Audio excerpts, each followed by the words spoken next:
viewers, welcome to this lecture entitled Salient Features of Environmental Sociology. As this domain is relatively new and it encompasses different aspects of sociology and of course its impact on the environment.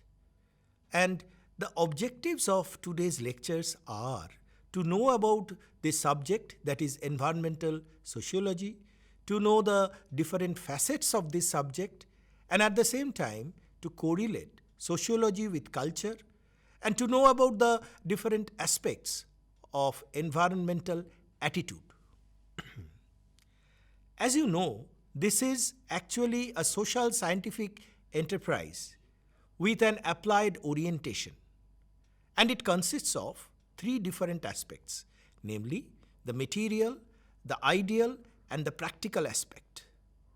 The material aspect is how consumption, that is economy, technology, population, and of course the demand, affect the environment.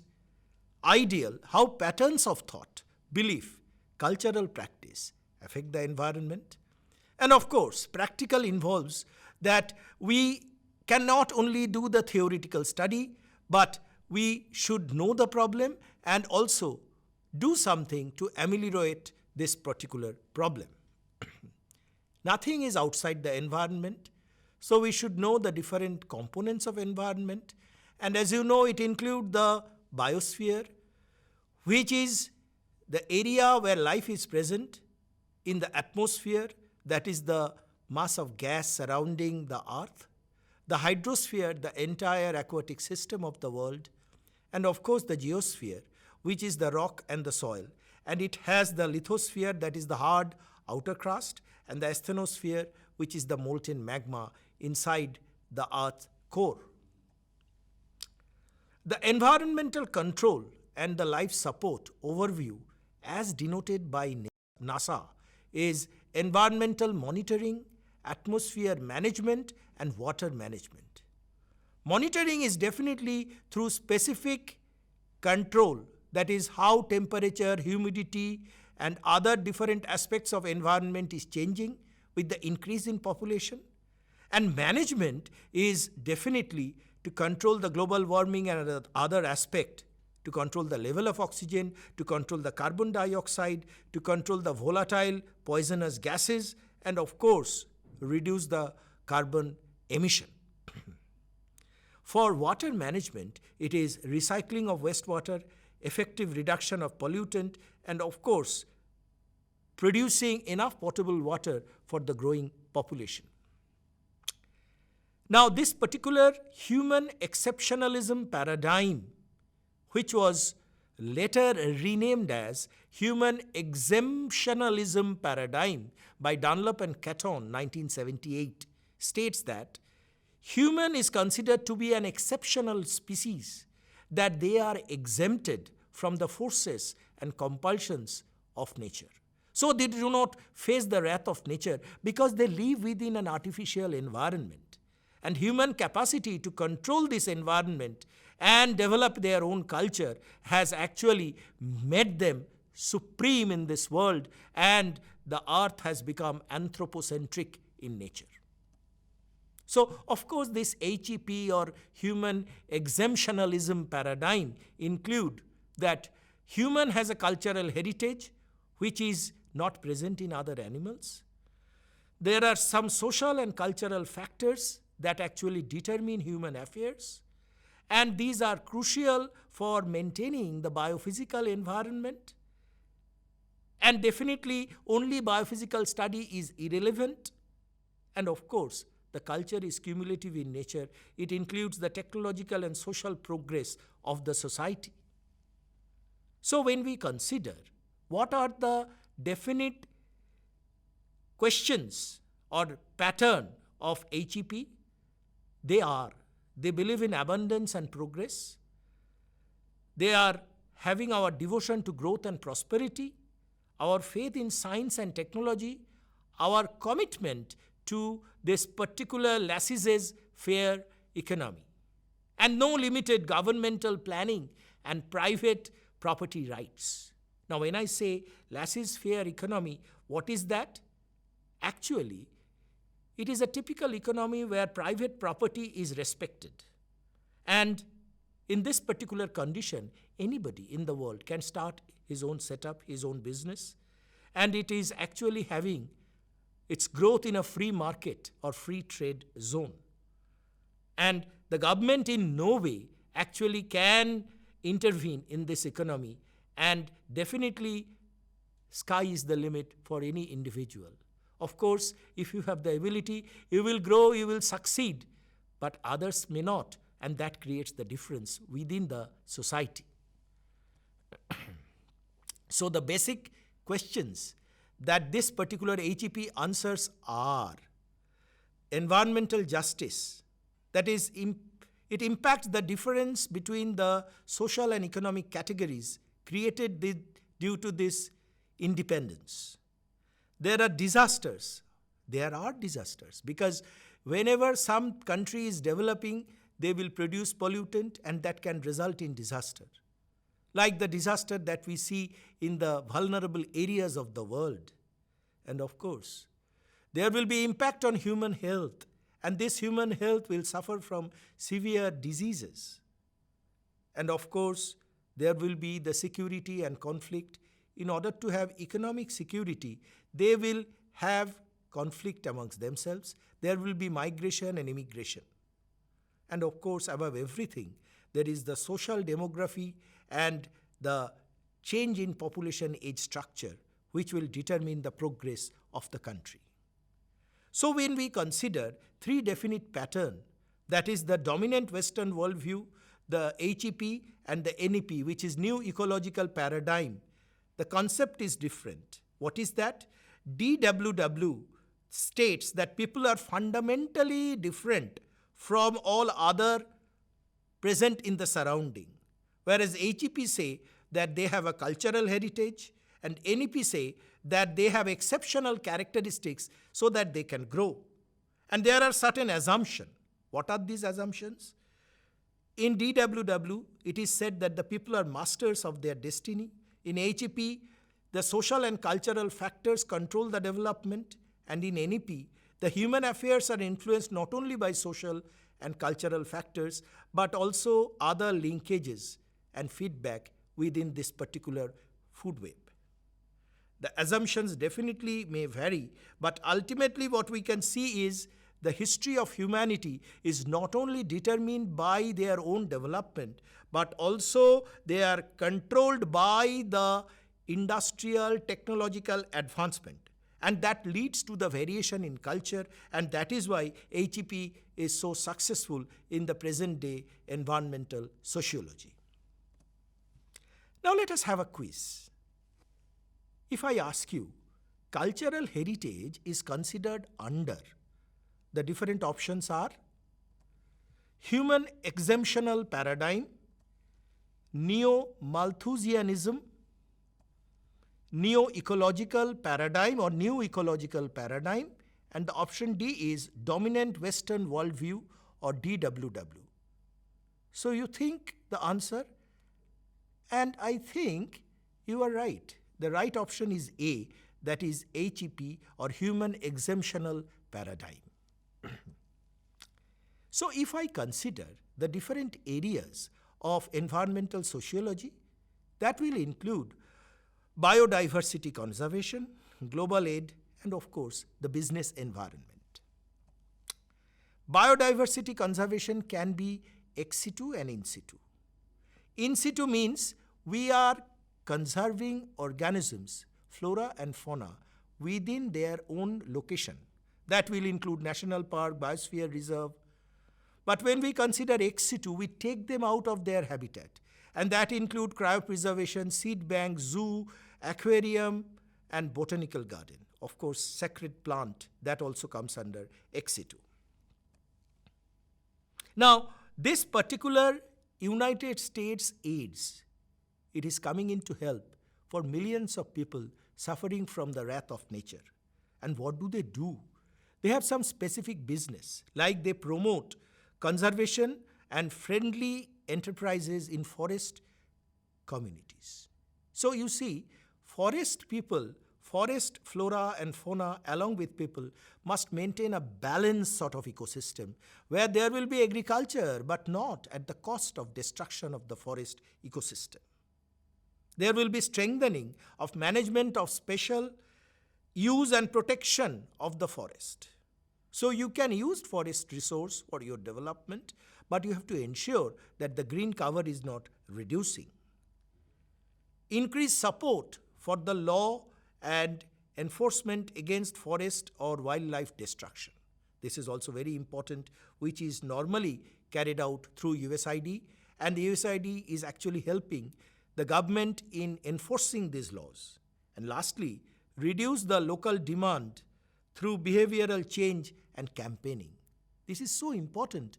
The local people, if they know that this particular habitat, the flora here is protecting us, they will be interested in protecting, and no other force can destroy that particular resources. So, environmental initiatives that is taken up by business house is so important, and that includes certain points. What are they? A specific committee is there to take care of the environmental protection and of course pollutants produced. And they will share it. It is not within themselves. They will share with all sorts of employees. They will have a clear-cut policy that yes, this is the raw material I am getting, this is the scientific technology I am using, it is not outdated, and this is the nature of pollutant I am producing, and I am also restoring the environment through these steps. Things should be crystal clear in that respect. Taking care of the laws laid down by that particular government in that country. And of course, there might be some good issues like plantation of tree, cleaning of the polluted rivers. These are so important. And this is not one time. You see, on a regular basis, periodical review of these activities have to be done.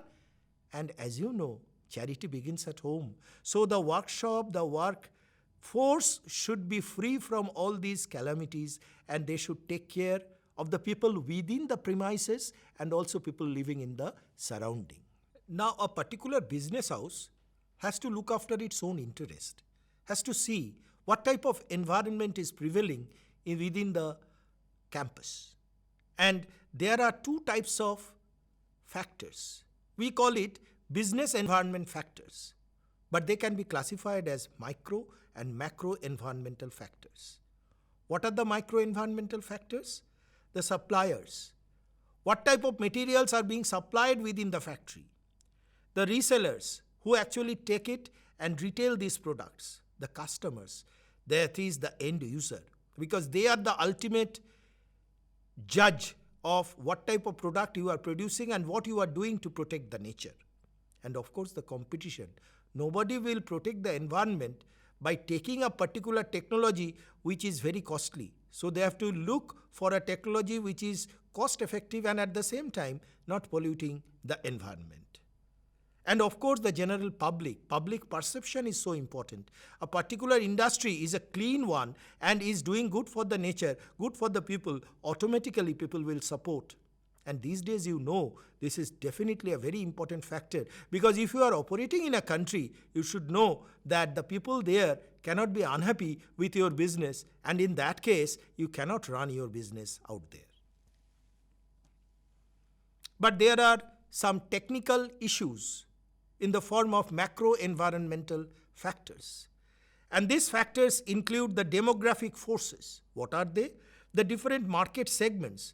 And these demographic forces can be age, ethnicity, education level, household, lifestyle, all these factors dominating within the people living in the surrounding or the end user, in the customer base. The economic factor, that is, you are producing something, but whether people have the power to buy that, money power is so important. The natural physical forces, that is, that particular area is forested, so communication is a problem, and in no way you can restore the communication by destroying the nature. So this is so important. And at the same time, people will not really depend on this particular product. They can procure products from outside. They can procure products from outside the country. So that is also very important, which is to be considered when you are considering the different physical forces that is determining your production. And as I told you, technological factors are so important. It is basically the knowledge of production, and this knowledge, whatever you are producing, is cost effective. And this technology, if you import it, you should have some standby, some personnel who are well versed with the technology. If you don't have it with you, naturally, this particular technology might not be successful. And of course, political and legal forces, which is so important as macro-environmental factors, because the political party, the political regime, the policy is so important. They are determining your progress. And at the same time, the legal regime, that is the law of that particular country, which will help you to operate in a proper way, paying the taxes. And above everything, we are so much concerned with society. So the social and the cultural forces are equally important, and perhaps they are the most important factors which will determine that how your organization is serving the people within and outside the country, or even surrounding your premises. So whenever a particular business house is carrying out business, they should have the SWOT analysis, that is strength, weakness, opportunities and threat, before they carry out this particular business, or before they see that what society is gaining from us. So we have to be sound with our SWOT analysis. And what are they?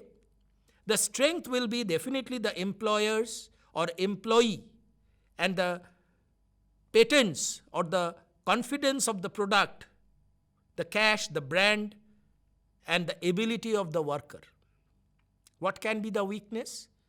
Whether this technology is recent or really outdated. Whether there is enough skill to handle that technology. And of course, operating cost. And what should be the opportunity? The opportunity to understand the market, to understand the environment, to know the technological advance and the social trend. That is, if you have a technology of producing power by destroying the environment through the generation of fly ash or burning fossil fuel, it cannot be a recent technology. It should be something like, say, use of tidal power or use of atomic power, which is at least environment friendly, and people will not understand. Of course, these days people do understand, and they do understand the danger of this atomic power. So there are different threats we should know if we belong to a business house. And these threats are definitely, along with opportunities, comes from outside the firm, outside the premises. And they are your competitors, the economic downturn and the government regulation. It keeps on changing. It keeps on changing. Like, say, for example, in no time, the particular engine that is used in car or motor vehicles are being changed to the next level. And for that, the old engines are just thrown away. So these are different factors which determine the success of business environment. And when the business house is surviving, then only they will think of the environment. Then only they will think of spending money in corporate social responsibility. So climate change is an issue with the change in technology, change in advancement, and this climate change can actually be met with two types of changes. One is mitigation. That is, you are taking some action in order to control or reduce environmental pollution, reduce greenhouse gases, and definitely the MSME can actually do something for mitigating environmental pollution. At the same time, climate change adaptation is another important issue where the actions are taken to adjust the current and future consequences of climate change. You know that carbon dioxide emission in the present day can cause global warming, and this global warming will cause melting of permafrost, and there will be higher level of water sinking the coastline, and your premises is located near the coastline. So you start reducing carbon dioxide from day one now.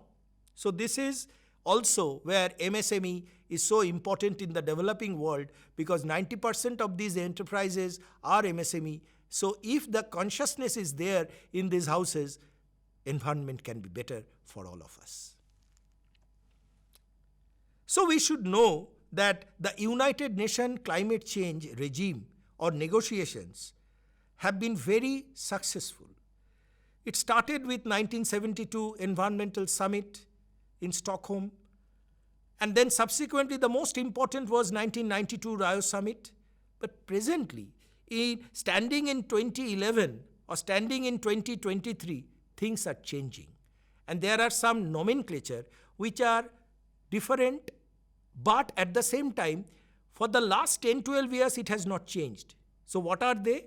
If we consider a period between 2011 to 2015 and 2016 to 2018 and 2019 till date, then we will see that the United Nations Framework Convention on Climate Change, that is UNFCCC, is so important for controlling or taking measure against environmental pollution. And the best way to control this particular greenhouse gas was the Kyoto Protocol. If it continued till 2015, 2016 to 2018, in addition to this came the COP.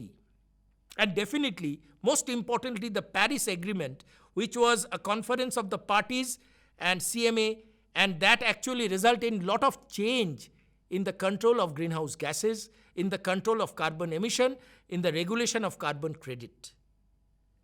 And from 2019 onwards, what happened? It was COP only, but Paris Agreement was taken very seriously, and subsequently subsidiary bodies were created which were looking after environmental pollution control. I'm not saying that each and every country joined this regime. There are differences in opinion, but majority of these countries, they still try to improve the condition. But of course, the power, money power, global power, superpower, they are controlling these processes. And we should not make this particular issue more understandable, in the sense that developed world, what they think, the developing world will follow them only because they don't have the money power. And of course, in November 2022, we had the COP27 in Egypt. And in this particular COP27, what was done? It was just an addition of COP26. And there was enough steps taken for adaptation to climate change, for production of friendly energy, for conservation of biodiversity, and of course, proper aid or finance to the developing world so that they can actually regulate the business force towards conservation of nature and natural resources. Definitely, I would not say that COP in every aspect is successful, but definitely it has developed a consciousness with which people now can say, yes, the world is one, the problem is one, and we should care for the environment in order to ensure our survivability in the future. So, there are 5 major steps that the society needs to take to defeat climate change. What are they? There should be enough commitment. Yes, that is so important. I know the government cannot do it because they are poor, but at the same time, they have the commitment. They are trying to protect the environment, to reduce the greenhouse gas. Participation. I am training young minds. I am spreading this message, and I am making people participate in the protection of the environment. We should have healthy habits. And as you know, charity begins at home. We stop using plastic. We stop using chemical fertilizer. We stop using chemical pesticide, and that definitely will have an impact. And when we do that, there are certain things like definitely the efficiency and innovation can be the future factor. It is not that I need very high technology. I can have a common manure, I can have vermicompost. Using that in my own kitchen garden can actually protect the environment surrounding me. And by seeing me, other people will also learn. And of course, having workshop, bringing in the school children, having environment club will all lead to environmental awareness, and which is so important to protect the environment in future. Now, as you know, the present day globe is moving on consumerism. The more we consume, the more the environment is destroyed. Of course, there is no end to consumerism, because if you have the money power, you can buy anything, you can buy 3 cars. But at the end of the day, you should remember that you are liberating enough carbon dioxide causing global warming, which is not causing harm to you, but to the entire world. So, climate change is the symptom, consumer culture is the disease. And that is an ideal statement given by Atkin in 2019. The consumer culture, which is consumption of buying, selling of goods, driven by social norms, is responsible for at least 10% of greenhouse gas emission in the world, which is definitely showing that the world is getting destroyed, getting polluted because of our buying capacity, because of our increasing consumerism. And the extreme weather condition can also be linked to climate change, which will cause rising population due to growing consumption. So, the culture and the environment is so important. If we have sustainability, sustainable development, we have 4 major areas: the culture, the society, the environment, and the economy. And the confluence of it remains the sustainable development. So, the intersection between environment and culture is undeniable. From agriculture to art, from industries to different professions, we have different objectives. But at the end of the day, we should ask ourselves, is this technology sustainable? Is this going to do good to the world?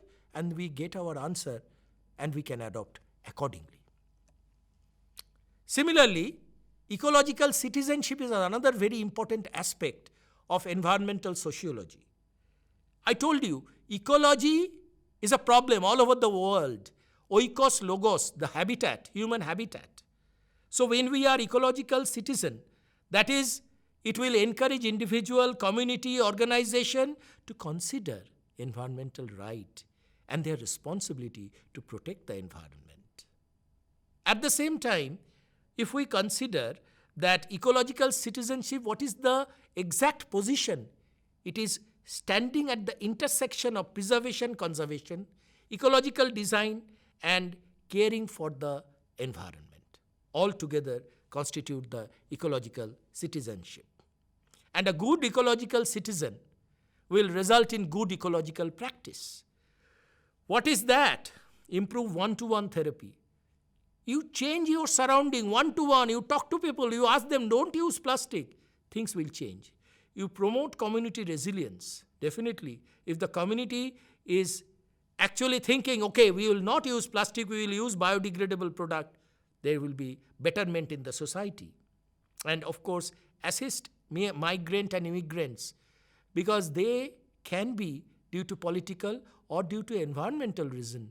So, the haves should help the have-nots. Enhance community resources, influence public policy, and adopt a holistic pathway towards improvement of the environment. So it is so important we should have proper environmental attitude, because this attitude will actually help us to survive in future, and this attitude can be cognitive, affective, and cognitive in nature. The pro-environmental attitude should be changing with the current events. As a matter of fact, the old concept should be replaced by new concept stating, I might have the power, but I have my own duty towards nature, and that should be reflected through my education. And proper environmental education is so important to improve the attitude of people. Let us have a quiz now. The following is not an ex situ conservation. aquarium, sacred plant, sacred grove, and botanical garden. And the right option is, you are correct, it is C, that is sacred grove, which is actually an in situ conservation method. So the three common attitude, environmental attitude should be developmental, preservation and conservation. And developmental we develop, but not to the cost of environment. Preservation, we preserve our resources and conserve our natural resources. So in this particular lecture, I have talked about environmental sociology, the different aspects of environmental sociology, of course the HEP, exemptional paradigm, and environmental sociology in relation to that, the different aspects of global aid and the constructive role of business houses, and definitely the government enterprise, ecological citizenship, and environmental attitude improvement in common people. Thank you very much.